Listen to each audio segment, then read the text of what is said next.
우리가 나르시시스트라는 단어를 생각하면 보통은 공감 능력이 떨어지고 굉장히 거만한 남성을 떠올리기가 쉽습니다. 그런데 우리나라를 포함해 전 세계적으로 생각보다 많은 사람들이 가정에서 자신의 어머니로부터 혹은 아내로부터 정신적으로 학대를 당해왔다고 말해요. 또한 전문가들은 나르시시스트들의 80%가 남성이라고 말하면서도 늘 다음과 같은 사실을 지적합니다. 남자들의 경우 여성으로부터 정신적으로 학대를 당했을 때 그것을 다른 사람들에게 말하지 않는 경향이 있다는 것. 그 말인즉슨 우리가 생각하는 것보다 더 많은 수의 남자들이 여성으로부터 정서적 학대를 당하고 있을 가능성이 있다는 것입니다. 오늘은 우리가 나르시시즘이 강한 여성, 그 중에서도 나르시시즘이 강한 와이프들에 대해 집중적으로 이야기를 해보려고 합니다. 나르시시스트 아내들은 남편에게 어떻게 행동을 하는지, 나르시시스트 여성이 남편과 함께 몇 년 이상 장기적으로 지낼 때 나타나는 전형적인 양상들에 대해 살펴보도록 하겠습니다. It's been 3 days since I've seen you, and I just can't forget, girl. 첫 번째, 그녀는 남편에게 분에 넘치는 여자를 만났다는 식으로 세뇌할 것입니다. 지금의 남편은 절대 그녀의 성에 차지 않는 사람이며 그녀는 분명히 더 좋은 사람과 결혼할 수 있었는데 어떤 연유로 지금의 남편과 결혼하게 되었다는 식으로 계속 말할 겁니다. 사실은 당신이 아닌 다른 사람과 결혼을 했어야 했다. 내가 그때 그런 식으로 성급하게 판단을 하면 안 되는 거였는데 이렇게 무능한 인간이랑 같이 살게 되다니 라는 식의 뉘앙스의 말들을 계속합니다. 남편은 이런 말들을 듣고는 내가 좀 더 열심히 살면 되겠지, 좀 더 유능해지면 되겠지, 좀 더 나은 사람이 되면 괜찮아지겠지 등등의 생각을 하며 매사에 더 많은 노력을 하게 되죠. 와이프가 원하는 직위에 올라가고 와이프가 원하는 만큼의 돈을 벌고 하는 식으로 아내를 만족시켜 보려고 애를 쓸 겁니다. 그러나 그 어떤 노력으로 아무리 대단한 성과를 내더라도 그녀는 절대 만족하는 모습을 보이지 않죠. 두 번째, 남편들은 자신이 사고뭉치, 문제덩어리라는 생각에 빠져 있습니다. 나는 문제가 많은 사람이고 나는 나르시시스트이며 나 때문에 문제들이 일어나고 있다고 생각하죠. 나르시시스트의 심리에 대해 어느 정도 아시는 분들에게는 이게 그렇게 크게 놀랄 일이 아니죠. 나르시시스트들이 상대방에게 심어주고자 하는 생각을 그냥 그대로 받아들인 것뿐이에요. 나르시시스트 와이프는 기본적으로 모든 것에 대해 남편을 비난하며 절대 만족하는 법이 없고 항상 남편으로부터 실망만 느낍니다. 남편은 아내의 시각을 그대로 받아들여서 항상 자기가 아내를 실망시켰고 본인이 잘못했기 때문에 그렇다고 생각해요. 그래서 뭐든지 더 열심히 하려고 노력을 하는데 그럴수록 인정받기는커녕 수치심 느낄 일들만 더 많아지게 되죠. 이건 왜 이렇게 해놨냐, 이건 왜 여기다 뒀냐, 도대체 이런 걸 왜 산 거냐 등등 나르시시스트 아내는 불만과 잔소리가 끝이 없습니다. 남편에게 뭔가 잘했다거나 고맙다거나 하는 말은 절대 하지 않아요. 남편이 무슨 행동을 하건 아내는 어떻게든 흠을 잡아내 들추고 지적하고 비난하여서 결국 남편을 정말 문제가 많은 사고뭉치라고 느끼게끔 상황을 몰아갑니다.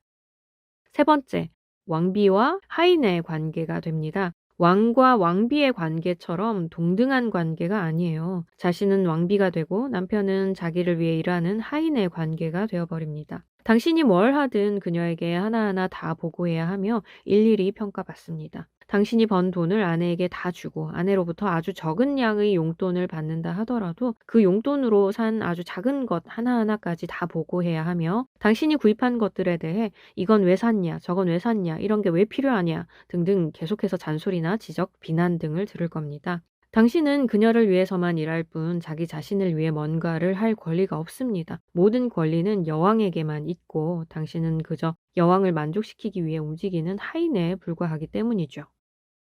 네 번째, 이들은 남편을 결코 신뢰하지 않습니다. 나르시시스트 아내는 남편을 신뢰하지 않고 남편의 말을 신뢰하지 않으며 남편이 하는 모든 행동에 대해 의심합니다. 왜냐하면 나르시시스트들은 사람을 신뢰하는 법을 모르기 때문이에요. 이들은 무의식적으로 다른 사람들이 다 자신과 같은 사고방식을 갖고 있다고 믿기 때문에 사람들이 다 자기에게 해를 입히려고 애를 쓰고 있고 그래서 자기에게 늘 거짓말만 할 거라고 생각합니다. 남편이 순수하게 와이프를 기쁘게 해주려는 의도로 어떤 행동을 할 거라고는 상상도 하지 못해요. 관계에서 절대 안전함을 느끼지 못하고 늘 상대방이 자신에게 해를 입히려 공작 중일 거라는 생각에만 빠져 있기 때문에 남편의 말과 행동을 있는 그대로 받아들이지 못하고 남편의 의견이나 생각을 수용하지도 지지하지도 못합니다. 5번째, 성관계를 이용해 수치심을 안겨줍니다.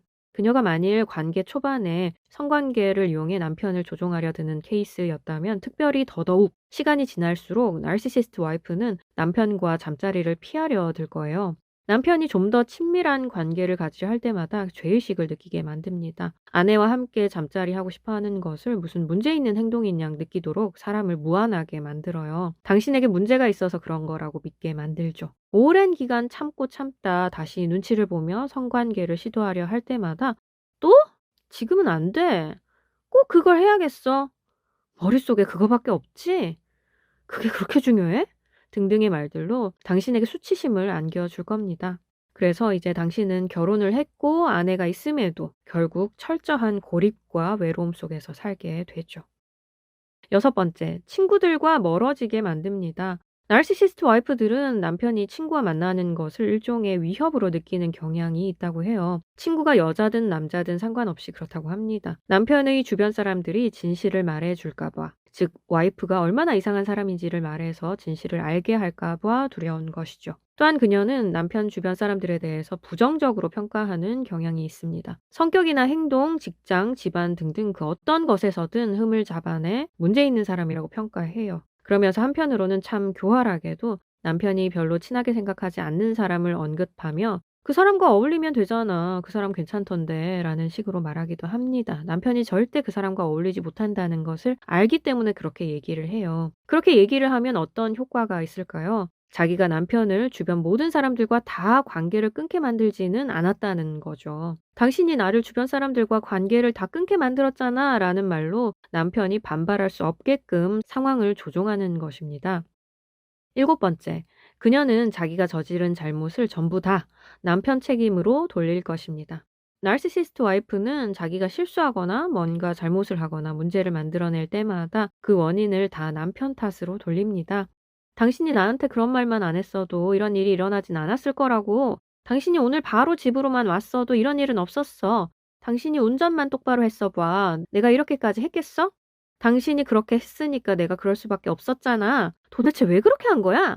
등등의 교묘한 말들로 자신의 잘못은 다 가리고 덮으면서 남편에게만 책임을 묻습니다. 그렇기 때문에 남편은 그래, 다 나 때문이야. 내 잘못이야. 내가 그렇지 뭐. 내가 문제덩어리지 라는 생각에 빠져들게 되죠. 오늘은 나르시시스트 아내가 남편에게 어떤 행동을 하는지에 대해 이야기를 해보았습니다. 그런데 혹시 이 영상을 통해 이혼을 생각하는 분이 계시다면 저는 항상 무슨 말씀을 드리고 있냐면 이혼에 대해서는 우리가 정말 많이 신중할 필요가 있다는 것입니다. 이혼을 했을 때 단기적으로는 평안을 얻을 수도 있지만 장기적으로 봤을 때 더 큰 문제를 만나게 되는 경우들이 있거든요. 경제적 문제 혹은 질병, 자녀 문제 아니면 나르시시스트 배우자가 복수하려 들거나 심적으로 연약한 상태이기 때문에 이후에 더 악랄한 나르시시스트와 엮이게 되는 등의 문제들로 이전보다 더 골치가 아파지는 경우들이 있어요.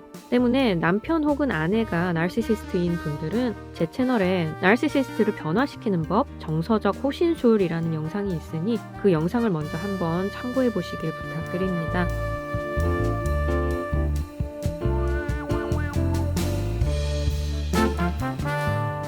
그리고 저의 채널이나 책뿐 아니라 나르시시즘에 대해 다루는 여러 다른 사람들의 자료들을 찾아보시고 경험이 많은 노련한 전문가들과도 의논을 해보신 후에 나중에 후회하지 않을 최선의 선택을 하게 되시기 바랍니다. 만일 나르시시스트와의 관계로 인해 심각한 고통을 겪고 있다면 전문가의 도움을 받는 것이 최선임을 늘 기억해 주시고요. 그럼 여러분의 모든 문제가 다 해결되기를 바라면서 저는 또 다음 시간에 뵙도록 하겠습니다.